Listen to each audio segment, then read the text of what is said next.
Hello guys and welcome in for another video. This time we'll be doing Necrotic Wake 15 on Tyrannical Wake. This key used to be one of the harder ones before the nerfs. And after the nerfs, it's honestly probably one of the easier ones, in my opinion. I think second boss and third boss can still be sometimes tricky depending on some factors, but overall I think it's a pretty simple dungeon. I think the only real challenge in this dungeon is actually the second boss. Everything else is quite laughable. But anyway, this was sorry, this was a relatively smooth run, as you guys will see. I think total we had 3 to 5 deaths. I do not remember exactly, but I believe we went deathless up until quite far into the run. Also, this was done with 2 pugs, which were Tank and Boomy, and then 2 guildies, which are Warrior and Hunter. You can see here I interrupt Drain Fluid. Very important. Here he does throw flash. That thing hurts. But I'm out of interrupts, so I'm just, you know, honestly, I think a pretty big misplay here by me was not using wings a single time. Obviously, you know, it ended up not mattering, but if it was like a higher key, I'm sure that using wings, I mean even this key, using wings would definitely speed up the process, because I'm pretty sure I've had time to use wings and I would have them back for the Pride, but I didn't want to risk anything. Like, keep in mind, at this point, I'm still relatively new to being a Venthyr Paladin, and I'm still playing around my CDs quite a bit, and I'm trying to find a way to balance it all, so I'm just calculating my CDs and working on improving there.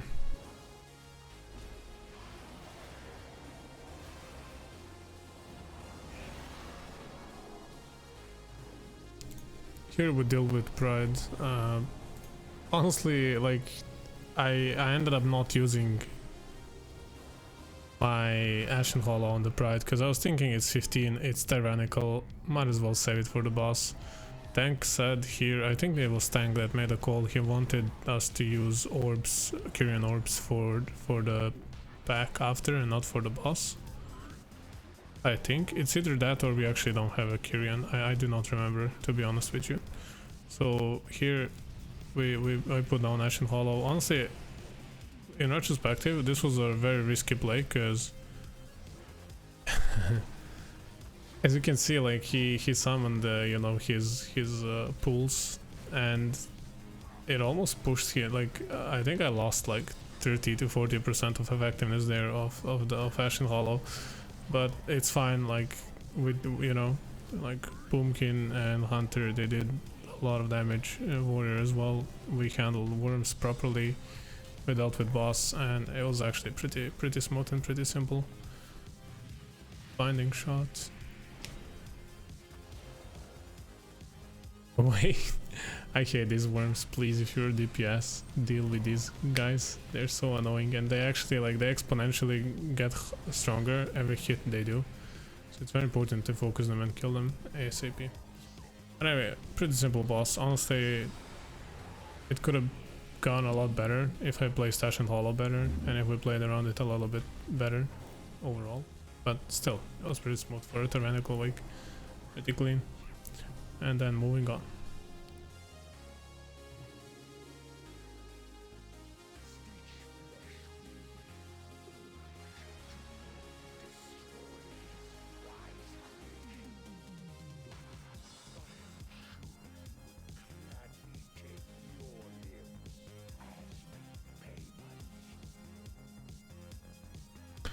This pack can be a bit dangerous. Here's where you gotta be very careful as a healer. These guys, they look simple and they don't look dangerous at all, but they can be really dangerous. It's not fortified though, so luckily this is and this is all fine, but you can see how people are taking so much damage, even though we interrupted pretty well, I would say. So it's like, this is non-fortified, 15. You do a hierarchy on a fortified wake, these guys would be dead in this situation. So, you know, you gotta be very careful. This is, I think, a good place to use like a raid-wide CD, I mean party-wide CD in this case. Something like Aura Mastery or Dome if you're priest, or Rupture if you're priest, I think works phenomenally, because you just want to make sure you get through that part clean, because dying there really sucks, because it's not super close to the entrance anymore, and walking back takes time. And also, like, if a healer dies, for example, then you would have a possibility where more DPS would die. And here we do a double pull, pretty simple. I think, I could be wrong, but if I remember correctly, this tank was super high Ryo, so really I didn't have to worry about him at all, and he was good at pulling. Like you can see, he's like chain pulling pretty safely, and he's taking things to like good locations. He's doing a good job. And also something I appreciate on the first boss he did is he tried to pull the boss back in Ashen Hollow when he saw that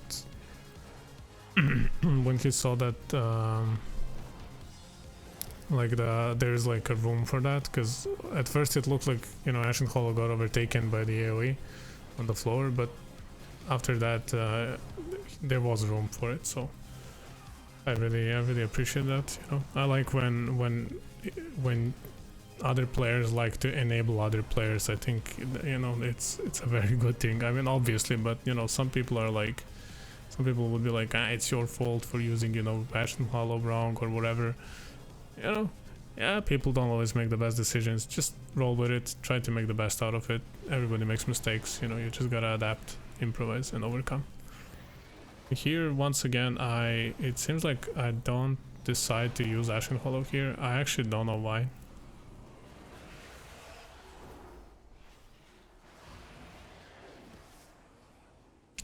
But yeah, I think that was a bit of a misplay on my part. I definitely think Ashen Hollow was a good use here. But it is what it is. We still finished it smoothly. And moving on.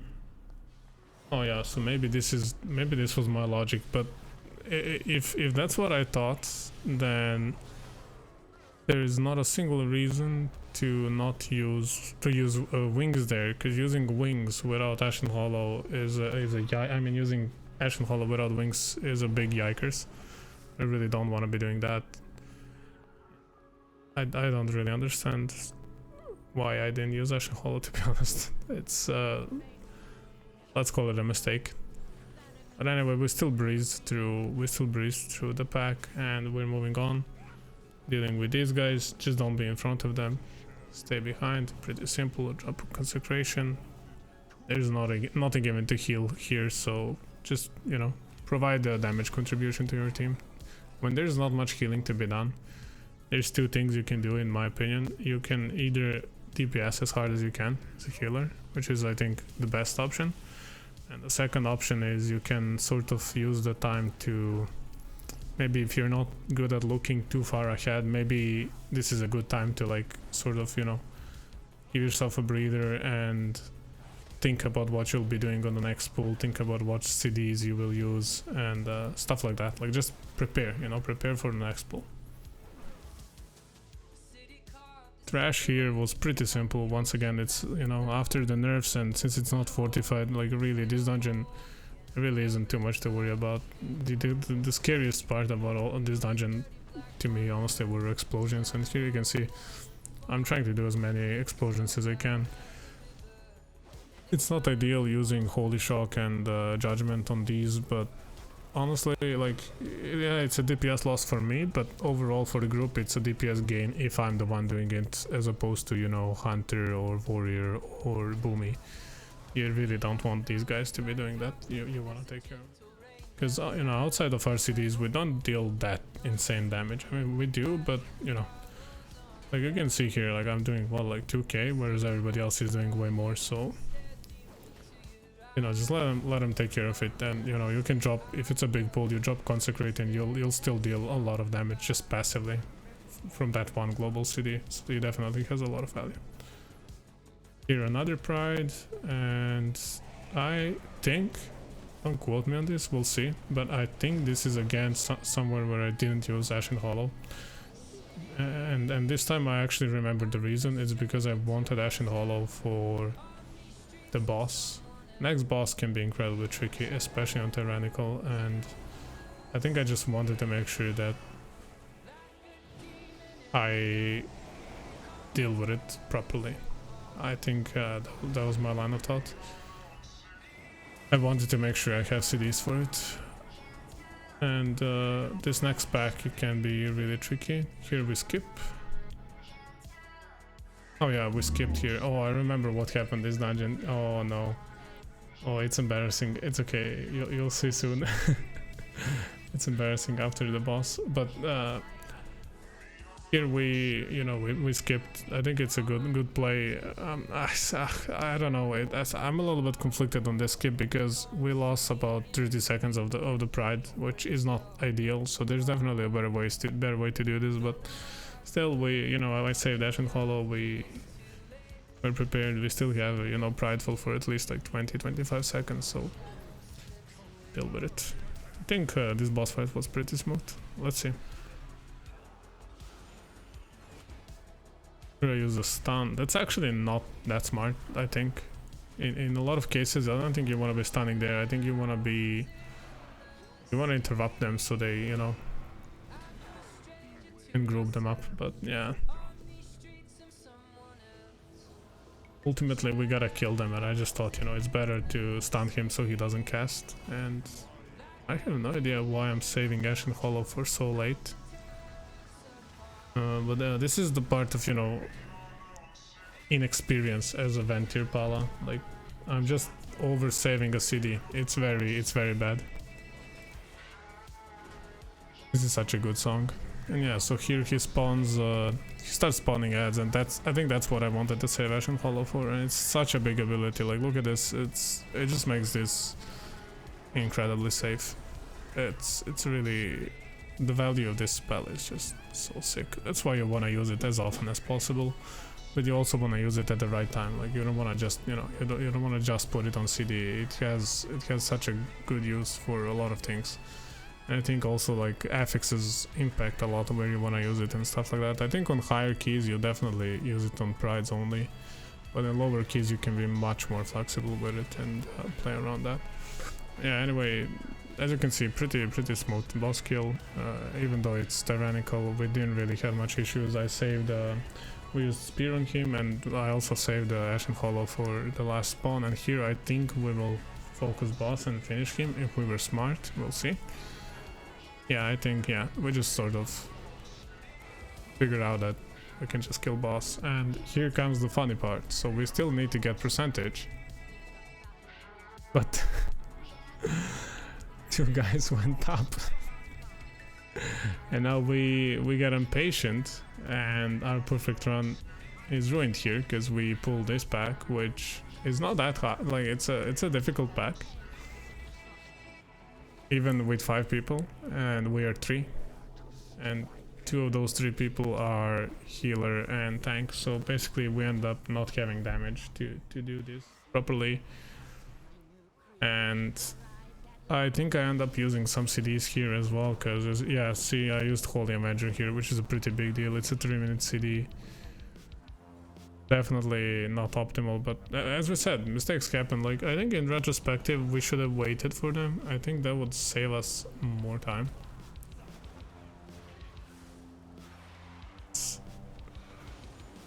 And here they are. We came back. But, we died, and we lost a lot of time like this. In 2 ways, both directly and indirectly, through not, not killing this fast, and also by deaths, which, each add 5 seconds, so it adds up. Not a big deal, still pretty smooth run. We all respawn here. And I think we kill Monstrosity and then we head up. Yeah, that's exactly what happens. So Monstrosity, pretty simple. don't die to monstrosity. It's pretty embarrassing. I don't know. I think a lot of people are scared of this mob, but it's actually really, it's a very easy mob. You just have to like look out for swirlies, and as I say that, I get hit by it on fortified, I would be dead. But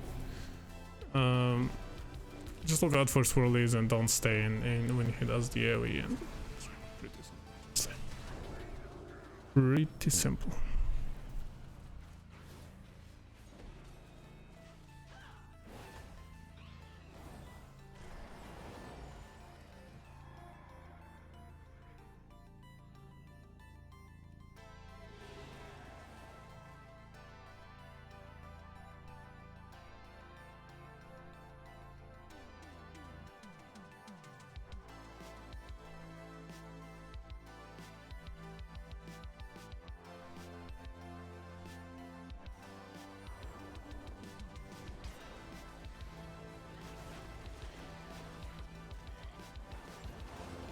Here we did a little bit bigger pool, which I like. I like this.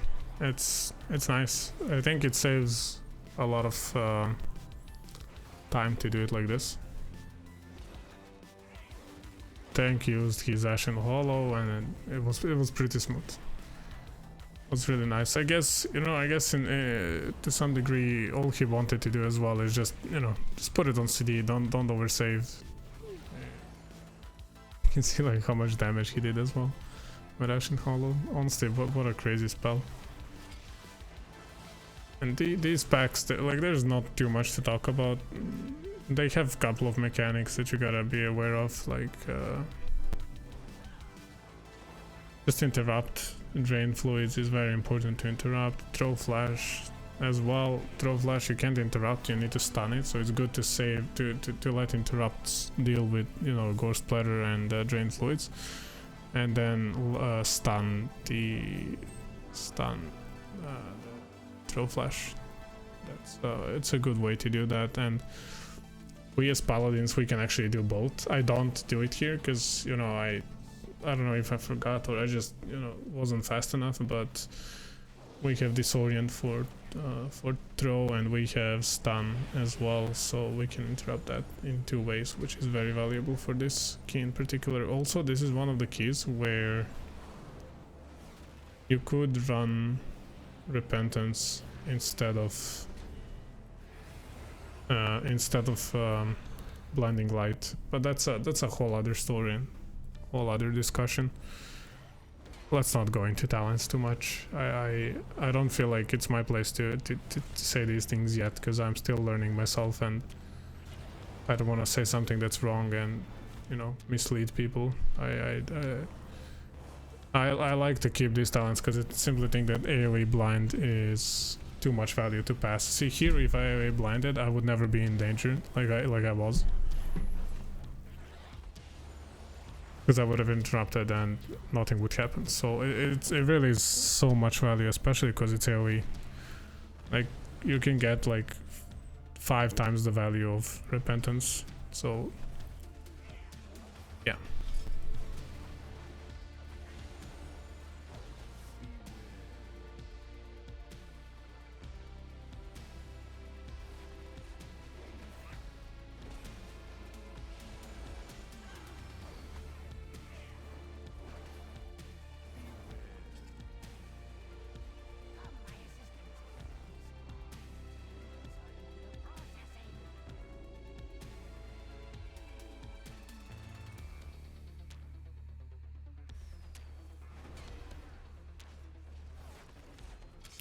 And here we get the cleaver damage. You know, you always want to do this if as long as you guys are aware that that's gonna happen. Just make them hit each other. It helps a lot. Like, it deals, I don't know, 10% of their HP. It's nice, and also your players don't take damage themselves. And here I get cleavered as well. Or fixated. Fixated. I don't know. I wasn't paying attention to this. It's one or the other. You know, if you get a throw cleaver on you, just try to get the other guy hit. And here fixation. Like, with fixation, I will say this though: you gotta be very careful and you gotta run early, because as soon as he starts casting it, already be out of range, because he will one-shot you even if you're like 10 yards away sometimes. I don't know, it has like extended range. It's very scary.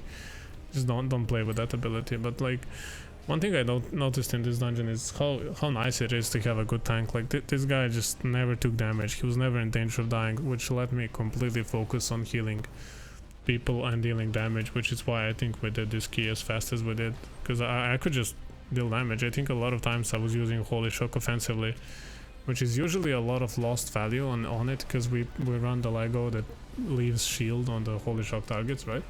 So there's a lot of value in that, but you know, if you can deal damage with it, why not? Why wouldn't you do it? It's a very good thing to do.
And here we clean this all up. We get Pride. Once again, I'm not using Ashen Hollow. You should use Ashen Hollow if you're doing keys above like 17, I would say. The way I see it, you can commit. So, in terms of what options we got, because our AoE healing is not the greatest. So, if you let it get to high stacks, it's risky. So the thing about Pride is, basically, why we use Ashen Hollow. We don't need it. We can also use Holy Avenger and Aura Mastery and people will still survive. But the thing is, if you use Ashen Hollow, you also deal a lot of damage yourself. And what that allows your team to do, if they're playing around you, if they know what they're doing, they can save CDs. And that's a big deal, because now with Prideful buff, your team also has CDs. And here you can see I drop Ashen Hollow and watch how we melt this guy. Watch this. We absolutely destroy him with 2 Ashen Hollows and Convoke. And also, I'm assuming that Hunter also used their Wild Spirits. This boss just melted, and we go on to the next boss and the last boss. And this boss can also be tricky on Tyrannical. Here I actually don't really know if I agree with Bloodlust usage. Usually you do this one with Pride and then you do next boss with Bloodlust, but honestly, like, it was worth it to just clean him like that in one phase. You don't often get to one phase that boss on Tyrannical weeks, so it was just a nice thing to see. And here we go onto the last boss pretty smooth, honestly. As a paladin, one thing you should be aware of is that you are in melee range, which means if you have melee DPSers, usually it's more value to let them run around the boss and hit the boss while you are the one running away. But I would say that depends. If there's healing to be done, I actually think you should just stay on the boss and generate holy power and heal people. As you will see, like, this goes pretty smoothly. So as you can see, like, 4 deaths we have in this dungeon were all due to that one mistake where we went up instead of staying down for percentage. Everything else was really smooth, and we're on pace to +2 it. And so as paladin, one thing you want to be aware of on this boss is you have Hand of Freedom. So when somebody gets that debuff, what you can do is, and I actually didn't know this at the time when this video was recorded, I learned this later, and I haven't tried it, so try it for yourself if you want to, obviously. But what you can do is, so when he's casting the spell, you will see what I mean in a second. So when he's casting the spell Frozen Binds, that's what I'm talking about, the root one. Frozen Binds, he's casting, you see he targeted someone. And because of that, we know who it's gonna be on.